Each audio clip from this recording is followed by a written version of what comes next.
IVM. Hi everybody, just wanted to ask everyone for a quick favor. We're running a brand survey right now and would really appreciate it if you could let us know what you think about the advertising on IVM. Go to ivmpodcast.com/survey and do let us know. As part of this, we'll be selecting 10 random participants and sending them some IVM swag, so do fill out those surveys.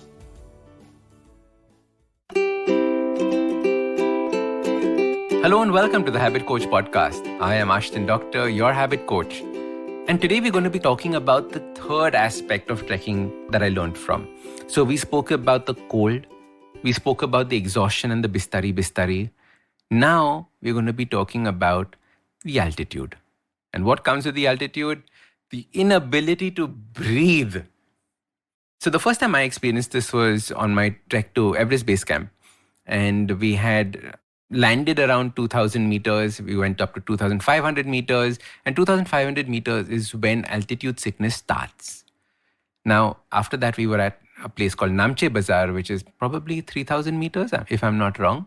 And Namche Bazaar was the first time I started actually feeling the effect of altitude. Now, if you've ever been to Leh Ladakh, you will know what I mean, because as soon as you step out of the aeroplane, they warn you saying that, please, sir, today do not move around too much. Stay in one place. Please get acclimatized. And we wonder what's going wrong with them. The world seems perfectly normal till you start walking up a flight of stairs. And you will not believe the way that your body reacts, because it still thinks that it's, having sea level oxygen, and suddenly it's having maybe 30% less or 20% less.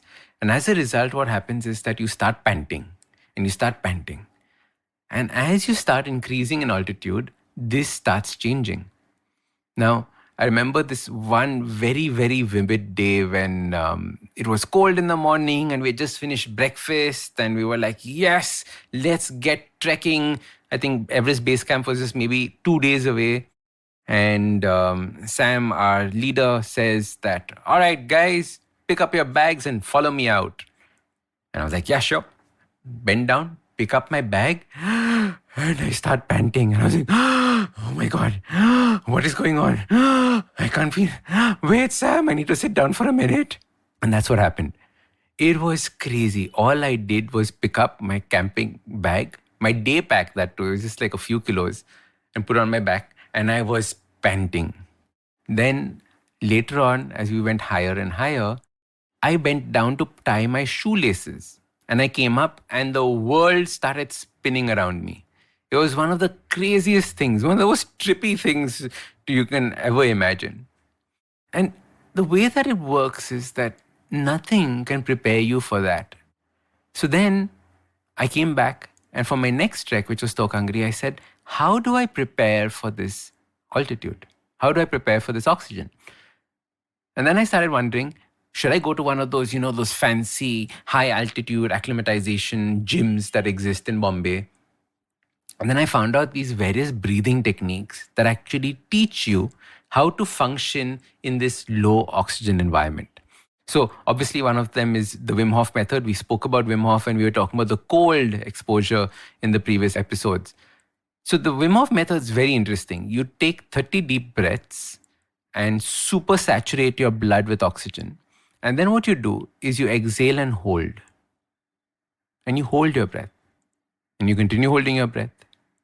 And what happens is that the body starts using up all this oxygen and starts creating carbon dioxide. And the carbon dioxide then starts getting exhaled by the body. So one is obviously it alkalines your body because carbon dioxide ultimately is an acidic gas. But more importantly, what it does is it teaches your body something called CO2 tolerance. And very often when we go to these high altitudes and we are like panting, it's not the fact that we have the lack of oxygen. Of course, that is one. But the second thing that makes us feel sick is the fact that we cannot tolerate the amount of CO2 that our body has built up because we don't have enough oxygen that's coming to pull out the CO2. So this is very interesting. I'm going to geek out for a bit here. There's this very interesting law called Bohr's law, which basically talks about the fact that hemoglobin, the red blood cells in our body, can only release carbon dioxide in the presence of oxygen. That means no oxygen, That means no carbon dioxide is released. That means your carbon dioxide concentration increases very, very dramatically. So when you practice the Wim Hof method, what it does is it teaches you how to tolerate carbon dioxide. And the more carbon dioxide you can tolerate, the healthier your body is. The interesting thing about breathing is that we don't realize that it's such a complicated mechanism. So there is a physical element of breathing, which is the way that your diaphragm moves and your rib cage moves and the way that you breathe in. But there's a second element as well, which is the way that the chemical reactions take place in the body, in the lungs and in the red blood cells, as well as in the organs where the carbon dioxide is being created and the oxygen is being used. The third aspect, and this is the one where I really want to focus on this podcast, because this is stuff that you can do here without actually worrying about going to the mountains or not, is the whole idea of nasal breathing versus mouth breathing. Now, I remember the first time I went to Everest Base Camp was the first time ever I was experiencing any of this. My health was not at its peak. I just breathed through my mouth the entire time. And what happened during that was my gums started bleeding. And I was just panting like a dog throughout. I wasn't acclimatizing as well as I could. Ever since I realized this, I have consciously started becoming a nose breather. Why nose breathing is so important? Because when you breathe through your nose, what happens is that your body produces nitric oxide. Nitric oxide is one of the most important chemicals for the cardiovascular system, because what it does is it acts as a vasodilator. Vasodilators basically means that it opens up your veins and arteries so that more blood can flow through. Normally, you'll see athletes and gym enthusiasts take things like L-arginine and citrulline malate and beetroot juice and all of that. Why? Because of this nitric oxide reaction that takes place, so that they can get that pump. They can get that feeling of, the veins opening up and more blood and recovery taking place. All of that is happening naturally if we only breathe through our nose. So here are 3 things I want you to think about. Right now, while you're listening to this, was your mouth open or was your mouth shut? The second thing I want you to think about is that when you walk up a flight of stairs, how quickly do you start breathing from your mouth? Can you focus on breathing through your nose? And the final, most important test is that at night, when you wake up, what does your mouth feel like? Does your mouth feel dry? Do you have a sore throat? If all of this is happening, it means that you're a mouth breather. And from today onwards, I want you to start practicing breathing through your nose. The simplest way of doing this, and the scariest way of doing this as well, is to take a small 3M tape. You know what 3M tape is? It's that micropore tape that doctors use, you find in hospitals, that taper tape. And just stick part of your mouth together with that. For example, while you're watching TV, you're not talking to anybody, while you're just sitting and cooking something maybe, or you're just sitting around not doing anything, put that tape on your mouth and teach your body to start breathing through the nose. And you will see a dramatic difference in the way that your cardiovascular health improves, and in the way that you start feeling stronger. You'll start feeling less tired during the day. Then, if you want to be a little bit more extreme, and that's what I do every night, is I actually tape my mouth shut every single night when I sleep. This forces me to breathe through my nose. And as a result, my sleep quality improves and my overall health improves. I know you'll probably think I'm mad right now, but try it out. The key thing is don't cover your complete mouth with the tape. Cover just about, say, the middle 50% of it. Just leave a little air on the side.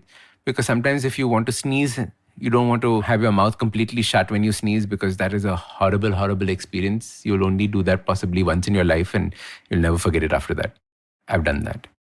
So try this mouth taping, or just try consciously breathing through your nose, and you'll see a dramatic difference in the way that you breathe. I was made aware of my breath only because of trekking, because breathing is 40 to 50% of the battle. The rest of it is much easier, especially when you do high altitude trekking. Someday, hopefully, when you come with me to maybe Everest Base Camp or to some trek somewhere, you will experience this with me. And I think it'll be a fantastic experience together. So I'm looking forward to that. Also, I'm going to be putting up my vlogs Well, they're not really vlogs because they're blogs from the trek that we did. I carried a small recorder with me and I was recording what all happened on that trek. So if those episodes turn out well, you're going to hear them soon on the Habit Coach podcast. So start these habits and share with us your progress using the hashtag #TheHabitCoach. If you like this podcast, don't forget to check out other interesting podcasts on the IVM network. You can listen to us on the IVM Podcast app or ivmpodcast.com. You can also follow us on social media. We are at IVM Podcasts on Twitter and Instagram. If you want to reach out to me, I am Ashdin Doc on Twitter and Instagram.